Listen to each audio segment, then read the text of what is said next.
हिंदी में यूपीएससी की तैयारी से संबंधित प्रोग्राम्स को देखने के लिए सब्सक्राइब करें स्टडी IQ-IAS हिंदी। नमस्कार दोस्तों, स्टडी IQ-IAS हिंदी में आप सभी लोगों का बहुत बहुत स्वागत है। मेरा नाम है मनीष श्रीवास्तव। आज हम जिस विषय पर चर्चा करेंगे वो है सैटर्न की रिंग्स के बारे में, यानी शनि ग्रह के जो छल्ले हैं या उनमें जो रिंग्स पाई जाती हैं, जो आपको यहाँ पर नजर आ रही हैं, इनके बारे में। तो इनके बारे में हमें क्या ऐसा पता चलेगा आज की क्लास में? तो देखिए, ये जो रिंग्स हैं इनको बताया जा रहा है कि 2025 आते आते ये गायब हो जाएंगी। तो क्या ये पूरी तरह से समाप्त हो जाएंगी? इसको लेकर आज मैं थोड़ी सी आपको क्लैरिटी दूंगा। एक अर्थ.com का एक आर्टिकल है, इसको लेकर हम आज थोड़ा सा आकलन करेंगे कि क्या वाकई ऐसा होने वाला है। तो यहाँ पे कहा जा रहा है कि सैटर्न मैजेस्टिक, इस आर्टिकल की भाषा पढ़ेंगे तो Saturn majestic rings will vanish in just 6 months from now, यानी 6 माह के भीतर क्या हो जाएगा? 6 माह के भीतर ये जो सैटर्न की रिंग्स हैं ये गायब हो जाएंगी। तो ऐसा भी होता है क्या? अगर आप पूरे सौर मंडल में देखें तो छल्लों वाला जो ग्रह है वो सिर्फ कौन है? वो शनि ही ग्रह देखने मिलता है, यानी सैटर्न देखने मिलता है। और यहां पर दावा किया जा रहा है कि 6 माह के भीतर ये रिंग्स डिसअपीयर होंगे। ऐसा कहां से पता चला है? तो नासा के भी एक अध्ययन से ऐसा निकल कर आया है। तो इस पर कई तरह की कंट्रोवर्सी है कि क्या भाई ये रिंग्स ऐसे एकदम से कैसे गायब हो जा रहे हैं। तो most people consider Saturn a spiring system of rings that encircle the gas giant to be the most fascinating and the ionic celestial feature in our solar system। यानी यहां पे कहा जा रहा है कि भाई शनि ग्रह को सबसे महत्वपूर्ण ग्रह माना जाता है खगोलीय पिंडों में, इसके खास इस गुण के कारण जिसमें इसके अंतर्गत रिंग्स मिलती हैं, या इन्हीं को हम छल्ले बोल देते हैं। तो इनके गायब होने का क्या रहस्य है, इसको आज की क्लास में समझते हैं। क्या ये वाकई गायब हो रहे हैं या कुछ ऐसे इवेंट्स हैं जिनकी वजह से ऐसा कहा जा रहा है? तो back in the 17th century Italian astronomer Galileo Galileo first spied Saturn through his ancient telescope. तो 17वीं शताब्दी में जो गैलीलियो थे, इन्होंने पहली बार शनि ग्रह को अपने जो टेलीस्कोप था उसके माध्यम से देखा था। He compared the planets appearance to having ears due to the limitations of his device. तो उस समय तो उनको प्रॉपर नहीं नजर आए थे, लेकिन रिंग्स के बारे में पता चला था। The diligent work of scientist like Galileo Galileo has laid the foundation of our modern day ability to explore the incredible wonders of universe. तो यहाँ पे वही बताया गया है कि गैलीलियो के कारण इस प्रथा की शुरुआत हुई और आज हम खगोलीय पिंडों के बारे में बड़ी आसानी तरीके से जानकारी ले पाते हैं, उनको देख पाते हैं। तो इसको समझेंगे। चलिए तो आगे बढ़ेंगे। ये बड़ा ही इंपॉर्टेंट टॉपिक हो जाता है आपका। कहाँ से?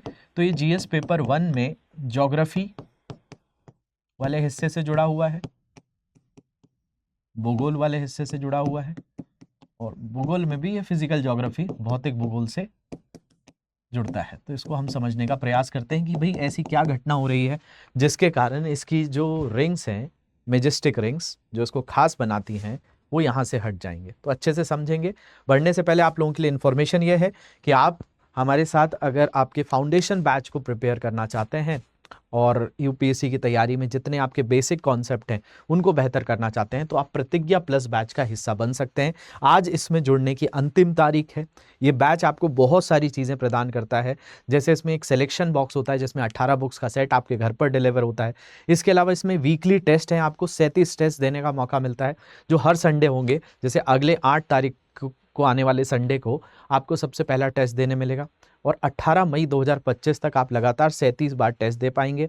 इस टेस्ट के अंतर्गत जो भी इस बैच में एनरोल होंगे उन स्टूडेंट्स को इस टेस्ट में अपीयर करने का मौका मिलेगा और 11,000 रुपीज़ का प्राइज मनी हर वीक ये डिस्ट्रीब्यूट किया जाएगा। यूपीएससी एग्जाम निकलने के बाद, आपका जो प्रीलिम्स एग्जाम निकलने के बाद, ये फीस भी आपकी रिफंड कर दी जाएगी। मनीष लाइव कोड यूज़ करके आप इस बैच में एनरोल कर सकते हैं। लास्ट डेट है आज शाम 6 बजे से बैच चालू हो जाता है, तो जल्दी से जाइए इसमें एनरोल कर लीजिए। कोई भी तरह की समस्या आती है, ये मेरी इंस्टाग्राम आईडी है मनीष श्रीवास्तव GS, इस पर कॉन्टैक्ट कर लेंगे। इस लेक्चर की PDF और लिंक्स के लिए आप मेरा टेलीग्राम फॉलो कर लेंगे। यहाँ से आपको इंडियन एक्सप्रेस की ई पेपर वगैरह भी मिल जाता है और बाकी मेरे सेशंस की जानकारी भी आपको यहीं से मिलती है। चलिए हम विषय पर आ जाते हैं। अब ये विषय जो है ये किससे जुड़ा हुआ है? शनि ग्रह से जुड़ा हुआ है। शनि ग्रह की बात करें तो ये ग्रह छठवां ग्रह है। छठवां ग्रह कहां से? तो सूर्य से।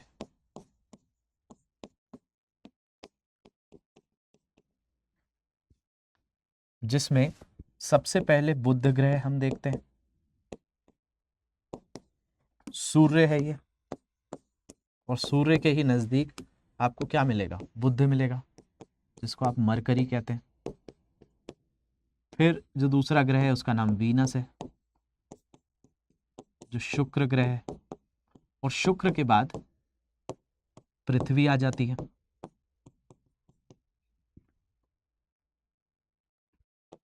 जिसको आप अर्थ कहते हैं। और ये सारे ऑब्जर्वेशन हमको जो हो रहे हैं वो पृथ्वी से ही तो हो रहे हैं। और पृथ्वी के बाद जो अगला ग्रह है वो है मंगल, मार्स है, और मार्स के बाद जुपिटर है, बृहस्पति, और बृहस्पति के बगल में जो है वो शनि है, जिसको हम सैटर्न कहा जा रहा है। तो यहां पर सूर्य से काउंट किया जाए तो ये दूसरा, तीसरा, चौथा, पांचवा, छठवां देश है, वो छठवां ग्रह है। तो इस खगोलीय पिंड के बारे में ये कहा जाता है कि इसके पास ही क्या है? एक खास एक फीचर है जिसमें ये रिंग्स पाए जाते हैं, ये छल्ले पाए जाते हैं। और ये रिंग्स 2025 मार्च माह तक आते आते क्या होने की बात रखी जा रही है? तो गायब हो जाएंगे, है ना, डिसअपियर होने की बात रखी जा रही है। तो क्या ये वाकई डिसअपियर हो रहे हैं या कुछ और बात है? तो ध्यान से समझना है कि ये जो दावा किया जा रहा है ये एक एंगल के कारण किया जा रहा है। कैसा एंगल बनेगा? तो उसको देखिए, चर्चा में इसलिए है क्योंकि अर्थ.com जिस आर्टिकल का मैंने अभी उल्लेख किया, जिसको हम देख रहे थे, इस आर्टिकल की हम बात करें तो ये जो आर्टिकल है ये अर्थ.com का ही आर्टिकल है। स्टाफ राइटर जो हैं इसके एरिक रॉल्स हैं, इनके द्वारा ये आर्टिकल लिखा गया है, जिसमें मैजेस्टिक रिंग्स के डिसअपियर होने की बात रखी गई है। तो इसके अनुसार शनि ग्रह के छल्ले वर्ष 2025 में पृथ्वी से कुछ समय के लिए अदृश्य हो जाएंगे और उसके बाद फिर से दिखाई देंगे। तो यानी ये जो इवेंट है, ये इवेंट कितने समय के लिए होगा? कुछ समय के लिए होगा, जिसमें ये आपको छल्ले दिखना बिल्कुल बंद हो जाएंगे। ऐसा कैसे होगा? ऐसा कैसे होगा? तो जैसे आप एक उदाहरण लेते हैं हम, जैसे मेरे हाथ में एक ये न्यूज़पेपर है, इस न्यूज़पेपर को अगर देखा जाए तो ये सीधे तौर पर आपको नज़र आ रहा है, लेकिन अगर मैं इसको टिल्ट करता जाऊं तो अगर आप कैमरे में इसका एक एंगल ऐसा भी बनेगा कि जैसे अभी आपको ये पूरा दिख रहा है, लेकिन अगर यहाँ पर देखा जाए तो एक पतला सा इसमें पोर्शन आ जाता है। अब मैं इसको पूरा सीधा नहीं कर पा रहा हूँ, नहीं तो आपको एकदम सी एक पतली लाइन दिखेगी। तो यही इवेंट होने वाला है इसके साथ भी। तो असल में ये गायब नहीं होना है, ये रहस्य कहा जा रहा है कि भाई गायब हो जाएगा, तो असल में गायब नहीं होगा। कुछ ऐसे एंगल बनेंगे जिससे जब आप पृथ्वी से इसको देखेंगे तो ये रिंग्स जो हैं वो एकदम परपेंडिकुलर हो जाएंगी, अभिलंब बनाएंगी, जिसके कारण ये कुछ समय के लिए नहीं नजर आएंगी और उसके बाद फिर से दिखाई देंगी। शनि के छल्लों का अस्थायी रूप से पृथ्वी से अदृश्य होना और फिर बाद में दिखाई देने का प्रमुख कारण शनि के घूर्णन अक्ष का झुकाव तथा एक ऑप्टिकल भ्रम है। यानी ये क्या है? एक ऑप्टिकल इल्यूजन की कंडीशन है। इस ऑप्टिकल इल्यूजन की बात करें तो ये ऑप्टिकल इल्यूजन वही तरीके का इल्यूजन है जिसको हम मृगमरीचिका भी कहते हैं, मिराज कहते हैं, जिसमें हम रेगिस्तान में पानी की बात करते हैं। तो ये भी एक ऑप्टिकल इल्यूजन है जिसमें ये दिखना कुछ समय के लिए बंद होगा, लेकिन असल में गायब नहीं होगा। इस घटना को सेटर्नियन विषुव कहा जाता है। आखिरी बार ये खगोलीय घटना सितंबर 2009 में देखी गई थी, अब 2025 में देखी जाएगी। यूरोपीय अंतरिक्ष एजेंसी के अनुसार अगला विषुव मार्च या मई 2025 में होने की उम्मीद है। तो पहला प्रयास यही लगाया जा रहा है कि मार्च में गायब होगा।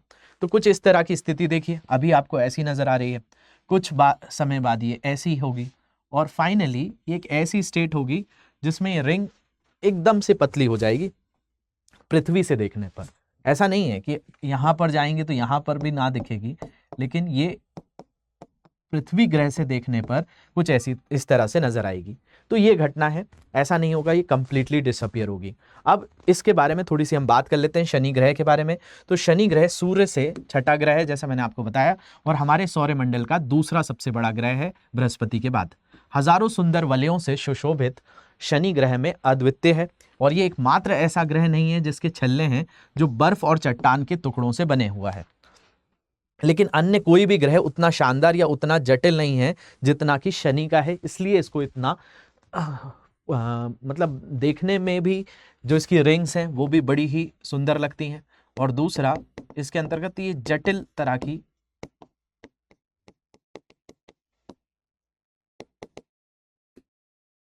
आकृतियों का अभाव है, ये इसको बड़ा सुंदर बनाती हैं। इसकी जो रिंग्स हैं, जो इसके छल्ले हैं,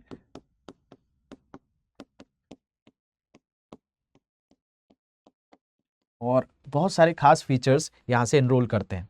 82 उपग्रहों के साथ, जैसे पृथ्वी के ऊपर अगर हम बात करते हैं तो पृथ्वी के उपग्रह में आपको कौन सा उपग्रह मिलेगा? चंद्रमा मिलेगा, कि पृथ्वी पर तो चंद्रमा ही है, मून ही है। लेकिन जब हम शनि ग्रह की बात करते हैं तो इसके पास 82 उपग्रहों के साथ सौरमंडल में शनि के सबसे अधिक उपग्रह अथवा चंद्रमा है। मतलब हमारा जो नेचुरल सैटेलाइट है वो चंद्रमा है, और ऐसे आर्टिफिशियल सैटेलाइट तो पृथ्वी से कितने जा रहे हैं। तो इसके पास 82 उपग्रह हैं। ये साथी ग्रह गैस से बने विशाल बृहस्पति की तरह ही शनि एक विशाल गेंद की भांति है जो ज़्यादातर हाइड्रोजन और हीलियम से बना है। तो इसका जो प्रमुख भाग है उसमें आपका हाइड्रोजन और हीलियम की भूमिका सर्वाधिक देखने मिल जाती है। और कुछ मिशन में शनि का दौरा किया गया है, जैसे पायनियर 11, वॉयेजर 1 और 2 ने उड़ान भरी, लेकिन कैसिनी ने 2004 से 2017 तक 294 बार शनि की परिक्रमा करी है। तो शनि के बारे में कौन कौन से प्रोजेक्ट्स गए हैं, तो इसमें आप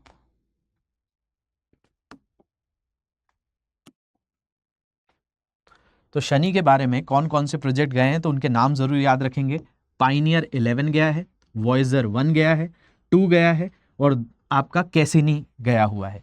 यूपीएससी का एक प्रश्न है 2014 का, इसको थोड़ा सा देख लीजिए, जिसमें पूछा गया कि निम्नलिखित युग्मों में से कौन सा सही सुमेलित है। इसमें अंतरिक्षयान है, उनके उद्देश्य हैं। तो सबसे पहला है कैसिनी। कैसिनी की बात करें तो इसमें लिखा है ह्यूजेन शुक्र की परिक्रमा करने और डेटा को पृथ्वी पर प्रक्षेपित करने का काम था। दूसरा मैसेंजर है, बुध का मानचित्रण और जांच करना, और वॉयेजर 1 और 2 बाहरी सौरमंडल की खोज। तो इसमें बताना है कि कितने कूट सही है, 1 सही है, 2 और 3 सही है, 1 और 3 सही है, या 1 2 3 सही है। 2014 में पूछा गया था। और अगर हम प्रश्न की भाषा को देखें तो मैंने आपको बताया कि इसमें पायनियर 11 भी था, वॉयेजर भी था, और कैसिनी भी था। तो कैसिनी के अनुसार तो ये शुक्र की परिक्रमा नहीं कर रहा था, ये किसकी करने गया था? शनि के लिए गया था। तो ये वाला स्टेटमेंट गलत है। मैसेंजर की बात करें तो मैसेंजर बुध का मानचित्रण जांच के लिए गया था, और वॉयेजर 1 और 2 बाहरी गैस सौरमंडल की खोज के लिए गया था, जिसमें ये भी शनि से जुड़ा रहा। ये कैसिनी ने 294 बार इसकी परिक्रमा करी। तो इसके अनुसार आपका दूसरा और तीसरा सही है, तो बी स्टेटमेंट यहाँ पर करेक्ट हो जाता है। तो बी के साथ आप लोग चले जाएंगे। तो यहाँ पर बी जो है वो करेक्ट स्टेटमेंट है। तो आशा करता हूँ समझने आया होगा आपको। तो ये एक ऐसा इवेंट है जो एक ऑप्टिकल इल्यूजन है जो मार्च महीने में होने की उम्मीद है। चलिए, इसके अलावा कहीं कोई डाउट्स आएंगे तो आप जो है मेरे सोशल मीडिया हैंडल्स पर पूछ सकते हैं। और बैचेस के साथ आप जुड़ने के लिए प्रतिज्ञा प्लस बैच को एनरोल कर लीजिए। इस बैच में जैसे ही आप एनरोल होंगे तो आपको ये जो कोर्स है ये अभी मात्र 24,999 में अवेलेबल रहेगा, और मनीष लाइव कोड यूज़ करके आप इसमें एनरोल कर सकते हैं। कोई भी डाउट्स आते हैं तो इन हैंडल्स पर आप आसानी से जुड़ सकते हैं। तो आशा करता हूँ आपको चीज़ें समझ में आई होंगी। मिलते हैं अगले सत्र पे, तब तक के लिए ध्यान रखिए। Thank you very much for watching this. Have a great day. Hindi में यूपीएससी की तैयारी से संबंधित प्रोग्राम्स को देखने के लिए सब्सक्राइब करें स्टडी IQ IAS हिंदी।